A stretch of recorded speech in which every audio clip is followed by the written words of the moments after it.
Hi guys, it's Percussion Wednesday. Today we're going to talk about the round balls in use in the 44 caliber cap and ball revolver. Okay, first off, when they say that it is a 44 Remington or a 44 1860 Army, that's not by modern standards technically correct. The way they measured in those days was differently than the way we measure today. Now, to give you an example, this is an empty 45 ACP cartridge case. This is a Johnson & Dow bullet.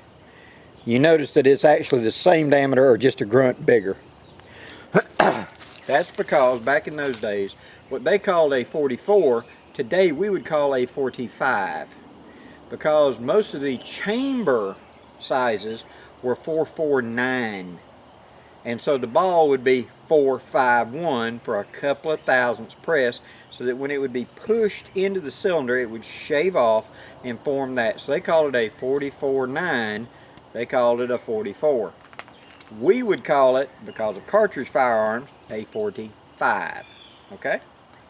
Now, so you have a 44 caliber firearm, which is a Remington 1860 Army, a Dragoon, one of the above, and it has a 44 caliber, and you need to know what size ball to put into it.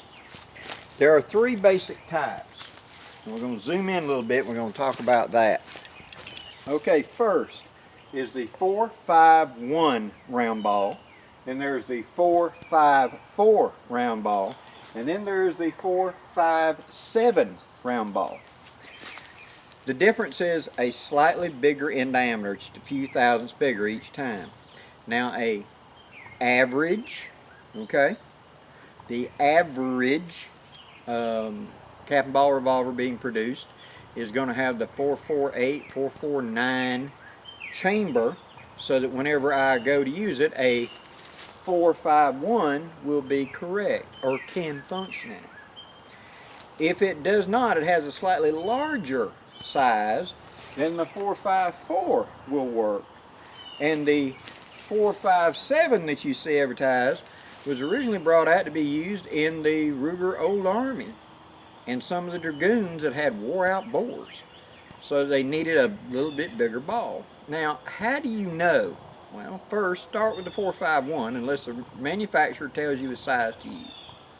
When you load it up and you go to ram the ball, it should create a small ring of lead as it's being shaved off.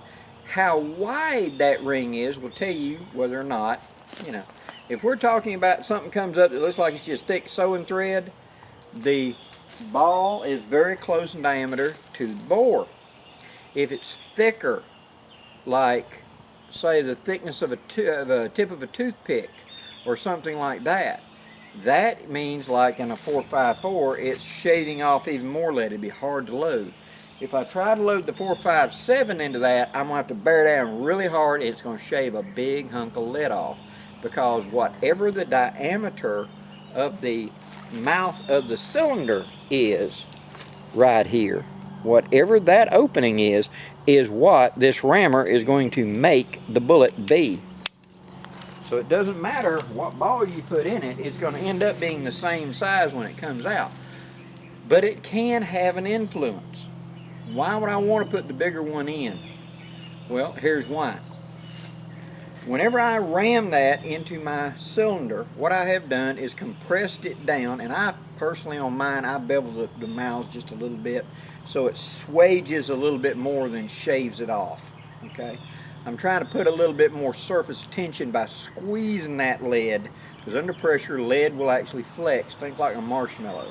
And whenever that, it'll hold tighter onto the wall of the chamber, and therefore give me a better launch. It'll give me a more consistent let go, and the chamber pressure will be more consistent shot to shot. But whenever I recover the fired ball, I should see across the ball itself should be a band. That's going to be where the ball was actually shaved off. That little thin piece of lead, that ring come off of it. This creates a driving band. Now what a driving band is, for those that don't understand, in modern bullets, it's a section of lead that engages the rifling as it's rotating, and it allows the rifling a better purchase. Instead of being on a round object, it's got a flat spot to better grip the rifling. So if a 4.51 produces this thin little bitty thing, then a 4.54 should produce a thicker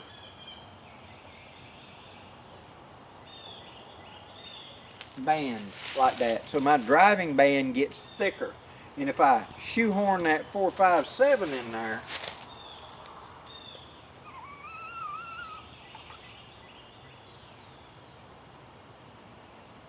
I should get a much broader driving band. If you have a gun with very thin rifling, the wider band actually will grip it better and shoot better. Some of the older cap and balls that were produced in the 70s and 80s had relatively shallow rifling in them. And a trick that I learned was to use the bigger ball in it. It was much harder to load. I'll tell you that in a heartbeat. It was much harder. But it also improved accuracy because it gave me a broader band to grip the rifling with, as opposed to that curved edge of the round ball. I got more surface area engaging rifling that way, okay? So, whenever we go to get our revolver, start out, if the manufacturer says 4.51, get 4.51. I have a single box of 4.57, 4.51, and 4.54. My 1860 Army that I just got, a Uberti, shoots 4.54 with hardly any ring coming off it. He swodges it right in. It shoots very accurately. I have not tried it with 4.51s because I believe it'd be too small. Now that's the next point. How do I know if this ball is now too small? Well, that's the easy one. Do I go to load it and there is no ring comes off? One. Two, upon firing, does the ball start working their way forward, and like on the third or fourth shot, when I go to cock the gun, is the ball protruding on the back side of the cylinder cone up here and hanging against the forcing cone? Remember that these bullets are just lead ball and they're pressed in by friction fit. So the recoil of launch, of firing, can cause them to scoot forward if they don't have enough grip going into the sides. That's why we do it this way. That's why we set it up to see. Usually, like I said, I have a box of each, and I'll start with the 4.51. If I put it in and it just seems to fall in, no effort whatsoever, I'll go to the 4.54s. I have two guns that like 4.54 and one gun that likes 4.57. You're just going to have to play around and figure out. But then mark it down. Remember what that gun likes. If you're going to use a mold, get your own mold for that. And so you can remember that this gun's load is 4.57. When I record my loading, I have a loading book for all of my guns.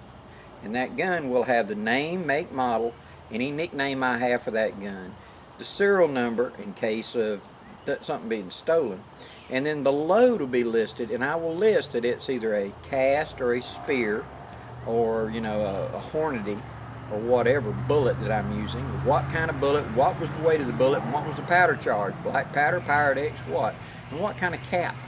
Just like I'm doing modern reloading, I record it because I may shoot and utilize this gun quite a bit right now, and it may go in the safe and I get attached to this over here, and it might be a while before I come back to this gun, and I may not remember the exact load. I won't be, oh yeah, that's what it is. And knowing whether it's a 4.51, 4.54, 4.57 can cure a lot of problems. Now, chain fires. Yes, absolutely, if I put the undersized ball in, even though it goes in and it seems to cut a little piece. I've mentioned this in earlier videos, but let me just touch on it right quickly here. The cylinders are made on modern machinery at a fairly rapid rate from a block of steel, probably a piece of ordnance steel. The hole that is the chamber may not be truly 100% truly round. It may be slightly oval in some degree.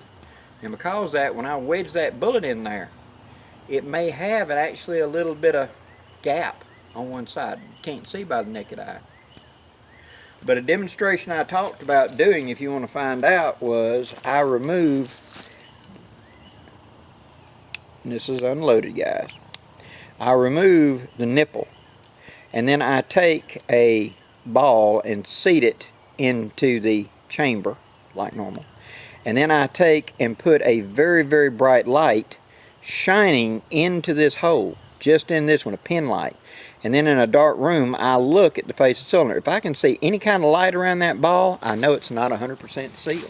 Because if light's getting by, it's not a true seal. And if I've got a slightly undersized ball, like a 451, when this gun really wants 454, a little bit of flash might make it through that gap under pressure of firing, and it might go. So therefore, I want to use the ball that fits the gun properly, gives me the proper accuracy, and properly seals the chamber. And that you just have to do by trial and error. Hope this gives you some ideas, guys. Please leave any questions or comments below. And as always, thank you very much for supporting my channel. Till next time, I'm Blackie, wishing you safe journeys. Have a great day, guys.